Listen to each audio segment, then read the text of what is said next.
Hello and welcome to session 13 of First Peter.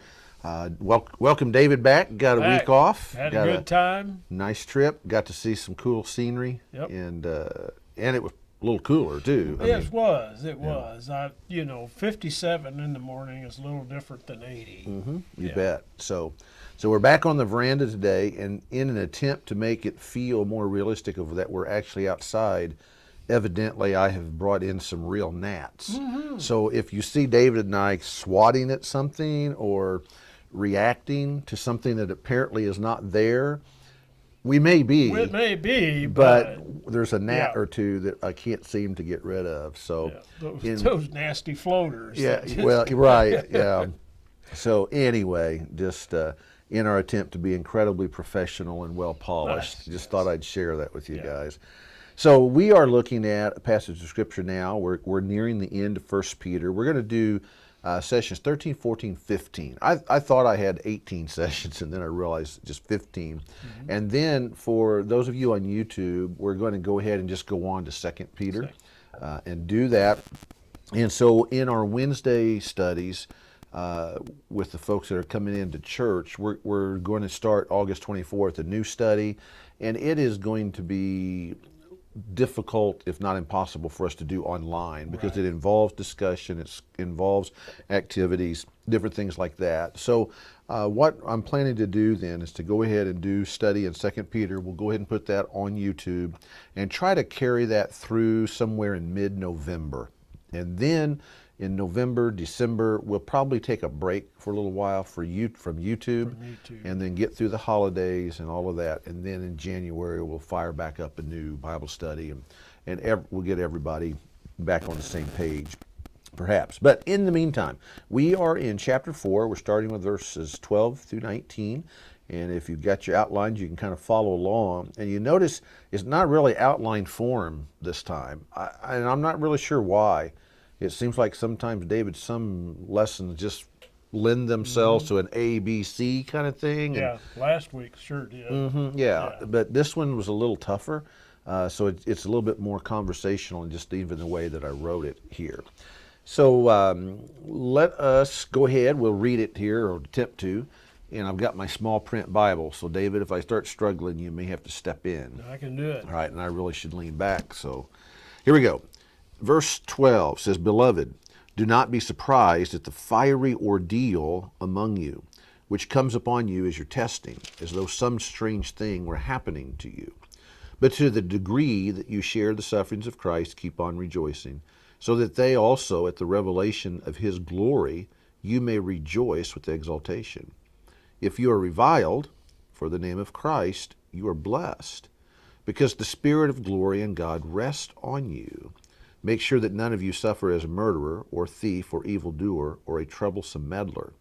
But if anyone suffers as a Christian, he is not to be ashamed, but is to glorify God in this name. And for it is time for judgment to begin with the household of God. And if it begins with us first, what will be the outcome for those who do not obey the gospel of God?" And I think, now I'll go ahead and do a couple more verses. "If it's with difficulty that the righteous is saved, what will become of the godless man and the sinner? Therefore, those also who suffer according to the will of God shall entrust their souls to a faithful Creator in doing what is right."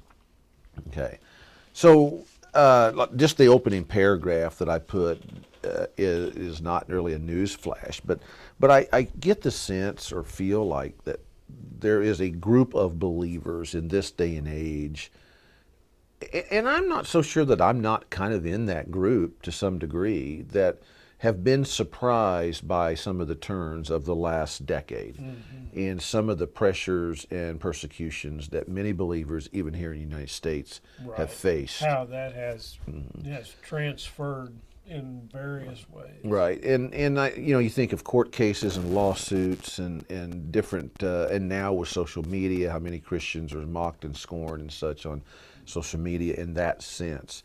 And that's something that 30, 40 years ago, I don't think we really saw on a large scale. Not on the scale that we do now. I mean, even as back when I was a kid, Mm-hmm. there was, you'd get teased once in a while or something, but yeah. everybody got teased for something. The first time that really consciously on a large scale that I can't even think about is Promise Keepers. Back when Promise Keepers, and was that the early 90s? Yeah. Somewhere in that time Yeah. frame. And I can remember lots of media reports and a lot of people questioning the motives and what is Promise Keepers, and it's a bunch of men that are trying to assert dominance over their wives, and so there was a lot of misinformation that was spread and Yeah. stuff, and that was kind of something on a national scale. It made national news and such, but nothing like is prevalent today or is common today. Now, let me just throw a disclaimer before we go any further, and that is, as we talk about any persecutions that we face as Christians in America, we always recognize that it really probably pales in comparison to what many believers Yeah, are definitely. facing other parts of the world. So Yeah. I do not want to equate somebody having to go to court the same as having your head chopped off. Absolutely. In the pathway, there's a little section which is the Missouri Baptist paper that we get, and there's a little section that every month or every week, however often we get it, About every other week. every other week, bi-monthly, Yeah. it will give a little snapshot of some form of persecution that's going on around the world, and in Sudan and Egypt and Iraq and Iran, and just on down that list that goes. Yeah. And just kind of a reminder that there are degrees of persecution, and there are things that certain Christians have to face that are really hard for us to even yeah. imagine. Yeah. So, And just a plug for the Pathway. If you would like to get the state paper and you don't, it's a free publication, and has lots of insights into Baptist life today. okay. And David gets no I get no perks from perks, buying that. no So yeah. no rebates, no rebate. Yeah. What's the Let's see. commission? No commissions Commission, or that's anything the like that. Yeah. Yeah, So no, anyway. that's just for your awareness. Okay. Now, back to the task at hand. So, Peter is talking to a group of believers, and this has been part of the theme very much of his book about the persecutions and such that they face. We're going to get another little glimpse into some possibilities of what some of that is, Right. possibly. But that is one of the questions of the book, is what exactly are the persecutions? And the word here that he uses in verse 12 in my translation is fiery ordeal. Yeah, I was And, look here. yeah, I was going to look at what New International had. And if you've Which got your NIV? translation out, you can look. Yeah. Or New International, yeah. Painful trial. Painful trials. Yeah. And of course, anytime you throw the word fiery in there, that makes it sound intense, and painful makes it sound intense. So, and I don't know that it's necessarily that critical that we figure out exactly what the persecutions were. But for sure, it's more than playground teasing. Right. And so it is quite serious. And so as the believers, they're struggling with the issue of how do we respond to this? How do we act? How do we understand our faith in an all-powerful God that's allowing this to happen in this sense? And so that's one of the reasons the book is so relevant today and so important, as Peter addresses some of that and talks about it. And Barry, the thing of it is, as we read this and see how they responded, it helps us formulate a response. And without a formulated response, you're just flying by the seat of your pants, and so it's good that we see these things. So the first line that I have then after the little opening paragraph is, so first, Peter instructs them to suffer, that to suffer for Christ is, and I would be curious to know what people think goes in that blank. And did I write the blank in there when I first gave it to you, or did you have a chance No, to? you had it. You left it blank. when you Okay. left Did my a office the first particular time. word come to your mind, Well, or did you have time to even as think I about read it? this, it's I would have put the term from reading it in New International unsurprising. Okay, Or unsurprising. not Yeah, surprising. yeah. That would come right from the context of the passage, and that might even be better than what I put. Well, no. But I put normal. In other words, Christian or Peter's like, guys, don't. This is not surprising. It's normal. It's what's expected, and it is what happened to our Savior. And I think that is one of the things that is so foremost in the book, and not just Peter, but the others, is the connection they saw between their suffering and the suffering of Christ. Right. But I think for us as American Christians, We would see it strange. 50 years ago, or 20 years ago, or 10 years ago, yeah, we would say, no, to suffer for a believer is a little odd. Yeah. We don't really have to do that. And so I think just kind of tweaking that mindset. Now, the question that comes in a country like ours, where we have a chance to impact and vote and run for office and things like that, is should it be normal? Right. Should we just let it go and just be the believers? Yeah. Or do we need to get involved and try to make it where that we don't suffer for Christ? Yeah. So I think sometimes that's a little bit of a question. But in our country, I think as a believer, we have every right to speak and to speak. vote and to participate Yep. in the system. But so many Christians live in places where that is not an option. And so that's a whole nother discussion. But that's what goes in the blank, unsurprising or normal. Yeah. Or if and you, even more than that, according to this, we're supposed to find joy in the suffering. right. And so that segues to the very next line.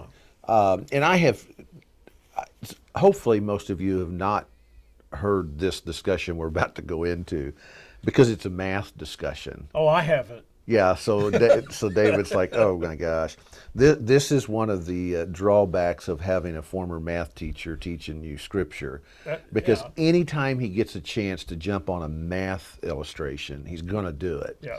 And this is one of those. Good. Okay, so what I'm referring to is verse 13. It says, but to the degree that you share in the sufferings of Christ, keep on rejoicing. That's what David was talking about.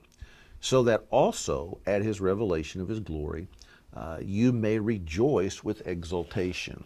So to the degree that you suffer, rejoice. So now most of you are saying, I don't see any math in there, Barry. Well, that whole degree thing. Yeah. Yeah. Okay. But the idea, there's a concept in math that we refer to as direct or indirect variation. And it's simply the concept of two variables that might be related or connected. So for example, the one we used to use in class a lot of times was temperature, which is appropriate for today, and ice cream sales. And so if you have an ice cream stand, what you will discover that, or a snow cone stand or something, you will discover that as the temperature increases, your sales go up. So that's a direct variation. So the ice cream sales and the temperature go together. To the degree that the temperature rises, your ice cream sales go up. Now there's a whole nother discussion. There are other variables. There are other variables Sure. and other things that factor into that, but as a general rule, that would be kind of a common sense type of thing. Okay, but the idea is that's a direct variation, and that's what Peter says is supposed to happen. As your suffering increases, your rejoicing is supposed to go up to the degree. That's what he means. degree. Now, indirect variation is the idea one thing goes up, the other thing goes down. So what did I write here? I had a really, oh yeah. This one probably isn't funny because it's a little too close to home. It's as the price of gas goes up, your bank account goes down. Yes, it does. Okay, so yeah. So in other words, that's an indirect relationship. And from a personal or from a human standpoint, that's the kind of relationship that we would kind of expect with suffering and joy. The more the suffering increases, your joy would go down. Right. Okay? But Peter's saying, no, that's not the way it's to be. That's not the way it's supposed Supposed to to be. be, yeah. Yeah. Now, I also, we really need to also emphasize, he's not talking about just all suffering in general, No. He's talking about the suffering and persecution that they're facing They- because they are believers. because of their faithfulness. So I would not look at somebody that's going through great suffering and say, well, man, your joy should be really, really high because you're sure suffering a lot. That does not work outside the context of understanding what Peter's talking about. So as we're saying this and using silly examples like ice cream sales and temperature and gas prices, we're not making light of the fact that when people suffer great pain, physical harm, those types of things, it is an extremely difficult thing. It is, and he's not talking about catastrophic illness. Right. He's not talking about your house getting blown away in a tornado, Right. but through persecution that the suffering comes. So when you get into then a discussion of, so what if I have one of those things happen? Yeah. How should I respond? How should I to respond as a believer versus an individual? And I think sometimes believers kind of portray the idea, my house gets blown away in a storm, praise God, that's just great, Yeah. that's God's. that? I don't think that's Yeah. real genuine expression of faith in God necessarily. It's okay to be upset and to be brokenhearted and down on an event like that, but we do believe that as Christians we have some source of strength to help us Yeah. endure that storm. Go through it. If assuming one is living within that variable will of God, then am I going to be burdened by my house being blown away? Absolutely. Sure. Absolutely. But how I respond spiritually to that should be more connected to the response that he's talking about here through Christ than anybody else in the world. Absolutely. So there you have it. Math concepts through Peter, direct and indirect variation. But don't worry about that I'm not part going to of quote you. it. Yeah, don't worry about that part of it. But understand what Peter is saying. Now let me fill in a couple blanks. Then, so in typical thinking, as suffering goes up, rejoicing should go down. But Peter says no. The exact opposite should occur. And then in verse 14, Peter writes something that is very much like the Beatitudes.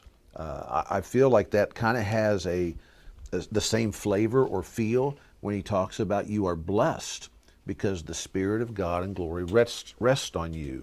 So in other words, blessed are those who are persecuted. Jesus talks about blessed are the ones who are persecuted. Blessed are you when you suffer for my name. NIV has it translated insulted for the Insulted. name of Christ. Yeah. So if you want to go back and look at the Beatitudes in Matthew, especially I think it's more the last section of it, I think you can't help but read that what Jesus says and then think, okay, Peter heard that, he saw it, he's lived it, now he's taking that same concept and fleshing it out a little bit more for these believers in their situation or their condition. So that's why I felt like there's kind of a connection there. Okay. Okay. It also I want you to go to Acts 16 real quickly. This is just another example of actually seeing it in action, and I have actually thought about this a little bit.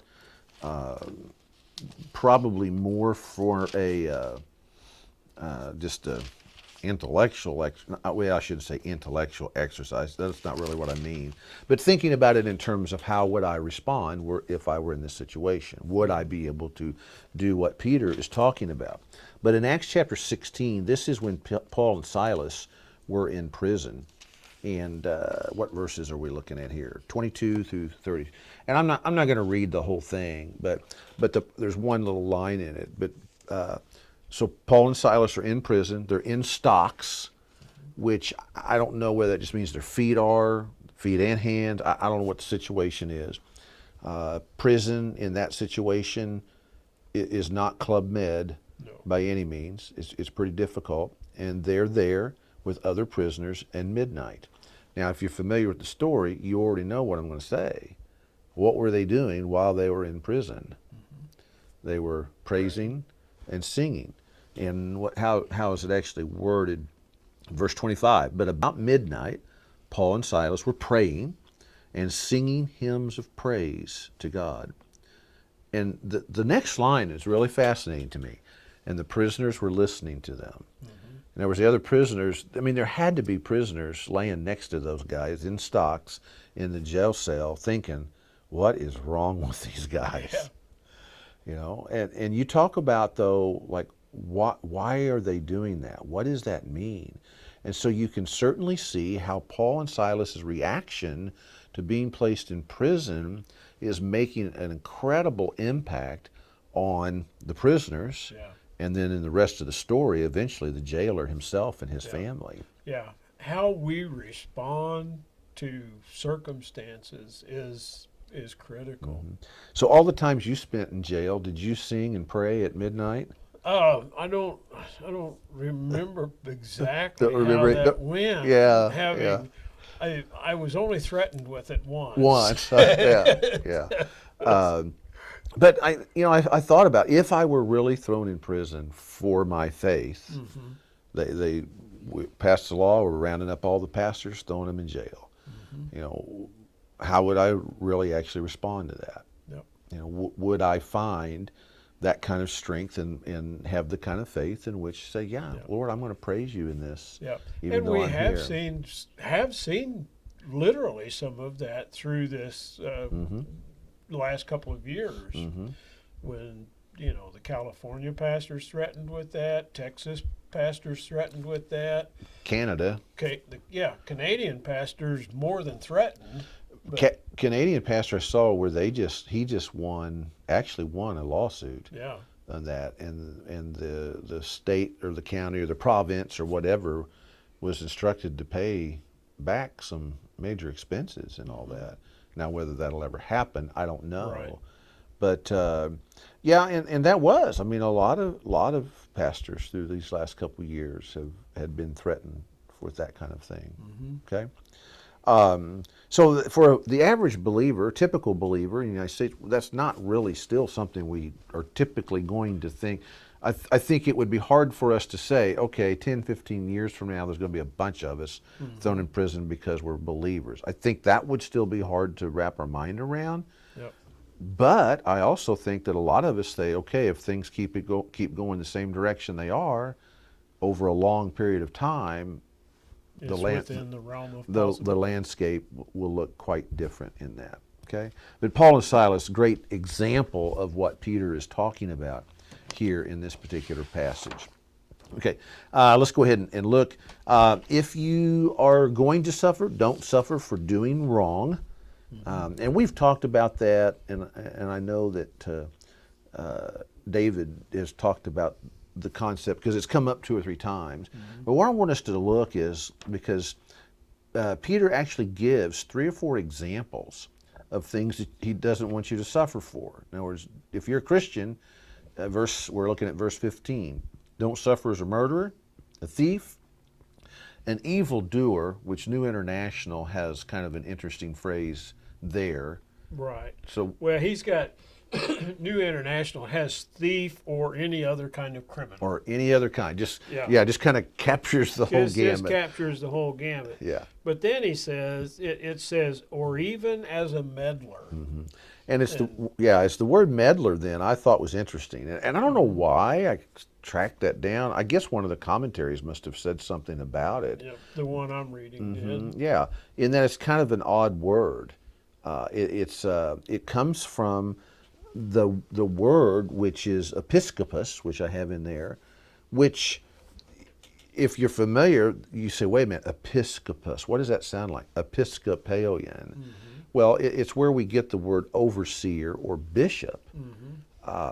And so how does that fit into things? But basically, I think most interpreters have the idea that Peter's talking about some way in which people are messing around in other people's affairs, Or meddling in the affairs of others. And then that last little line, some even see it as going to the level of what we would call spying. Now, this is where I wonder if this was something that some of the Christians were not guilty of, but were subjected to, where some of their neighbors would spy on them and report them to authorities and say, "Hey, you know what, these guys are those weird Christian people. You need to check out what they're doing," kind of thing. And now that part's kind of speculation of whether that's what he actually means. Yeah, or if he means it the opposite, is that something the Christians are doing Right. with other, with other believers or even unbelievers? That are they manipulative? The commentary that I read on that passage says the word literally translated is mischief maker, and so just causing nitpicky problems. And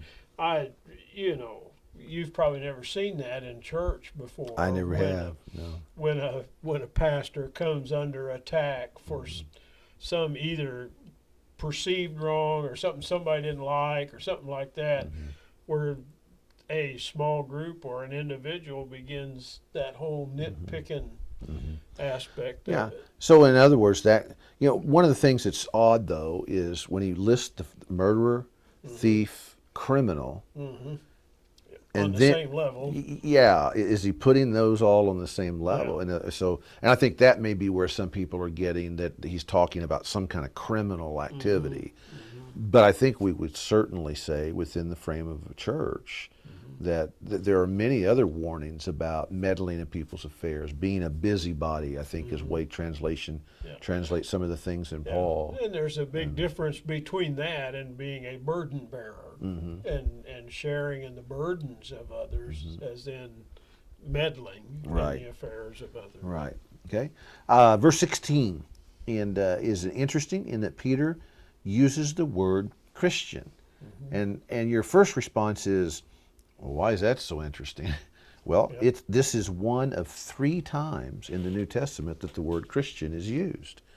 And I didn't look up the other 2, but I know one of them has to be in the book of Acts, where it says they were first called Christians at Antioch. And so then there's a third one somewhere, and it may be also like just Probably in in that another same verse in that same spot. Yeah. So question then, what were Christians called before they were called Christians? And I didn't really give you a heads up that I was going to make you do that's this. Fine, But because when Paul is persecuting the church, when those kind of things, the earliest term as that I know of was people of the way. the way. Yeah, and that's before they were called a church, before they were called Christians, they were people of the way. And now where they came up with that, I don't know. No, yeah. But that's the earliest I'm going to be aware of. And keep in mind, church was not identified by a cross. No. Churches didn't have steeples on them. It just looked much different. But I always felt or was taught that one of the reasons people referred to it as the way, it was obvious that they have a different way of life. There's something different about how they operate than everybody else operates. And so they're people of the... Now, it's very possible that the culture may have meant that with some derision. Oh, probably so. They're people of the way. Yeah.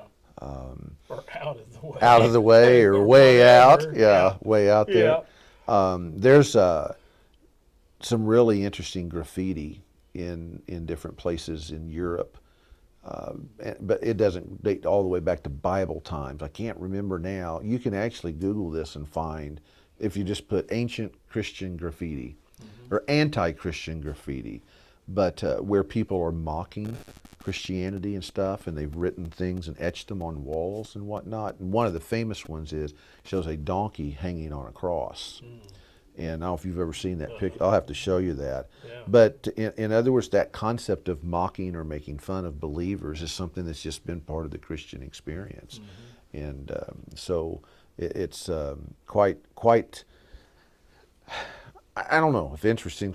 It's interesting to study about it. It's not interesting if you're living it. No. At any point. All right. Now the last 3 verses of this are interesting. because Peter compares the plight of the household of God with unbelievers, and it's a sober warning of judgment. He's saying if even in the house of God there's judgment, even if judgment begins with the house of God, with his own people, if that's the case, how much worse is that judgment going to be for people who fail to accept him? So there's a very sober, what I'm calling sober warning or stern warning of judgment. And I think Peter may also see the trials of believer as a way of God purifying his own people. And perhaps he still has in mind the idea of verses 1 and 2, where persecution is likened to sanctification. Purifying, I can think of purifying in a couple of senses. In one, it weeds out those who are not genuine believers from the church. Yep.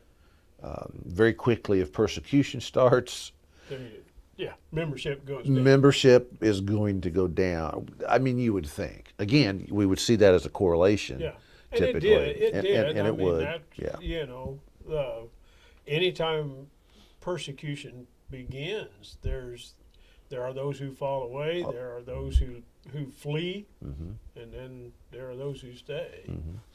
And then the idea of verses 1 and 2 is not causing people to leave, but a sanctification process within the believer himself, because they now have to make a decision about what things in life are really important. Yeah. And what things am I going to value in my relationship with Christ? And there's a sanctification of being made pure and holiness within that happens in that. Yeah. It's. I mean, I've never had to face anything like that, and so, you know, how would I respond? And we hope we would respond. Tough question. See if this is true for you. I preach about persecution and think about persecution a whole lot differently now than I did when I was preaching when I was 20. Oh yeah, for sure.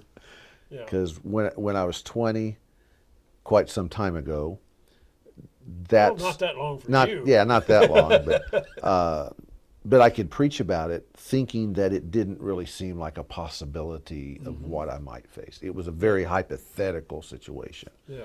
Now, it looks a little different. Yeah, yeah, or what may happen to others in international corridors. Yeah. And absolutely. So anything else, David, that you wanted to bring out from the passage? I closed my notes with a question. Okay. And the question was, if the persecuted church could grow as the early church did, as it was under persecution, if the persecuted church can grow, how much more so for the unpersecuted church? And again, I think that kind of comes back to that whole direct and indirect variation. It seems like the unpersecuted church should grow faster. Yep. But what does the unpersecuted church do with that blessing?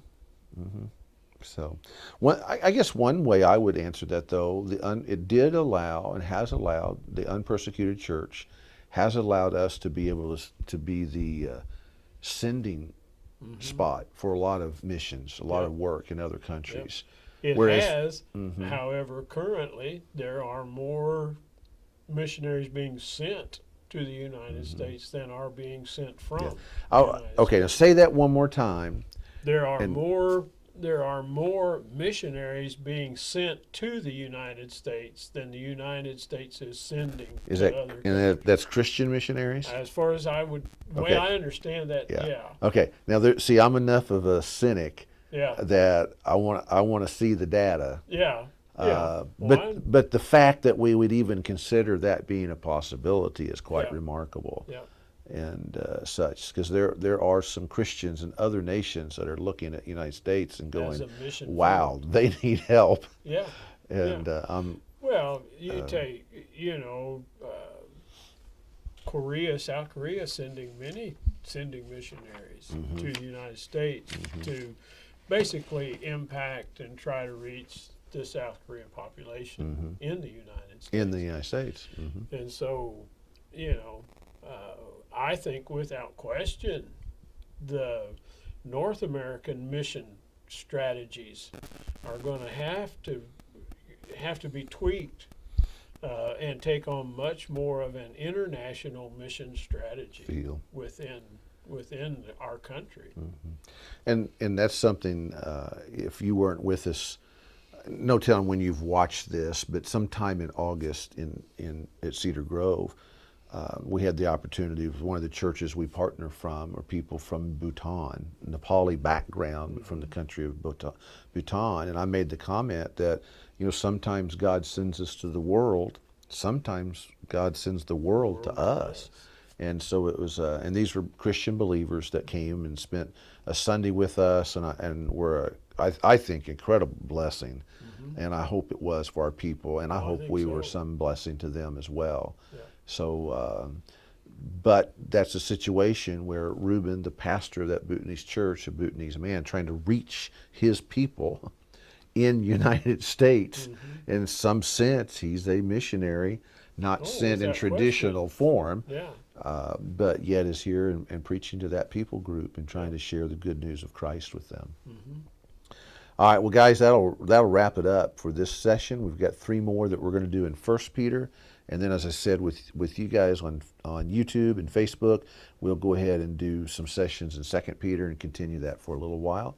But I hope you'll take some of these passages and take the notes and spend some time after the fact, because I have a feeling that sometimes if you just listen and then you don't ever think about it again, you miss some of the blessing of God's Word. So I would encourage you to block out a little time this week to just sit down with your notes and what we read, and then you go through it again and kind of think about and spend some time in it. Yep. All right. Well, guys, thank you. God bless.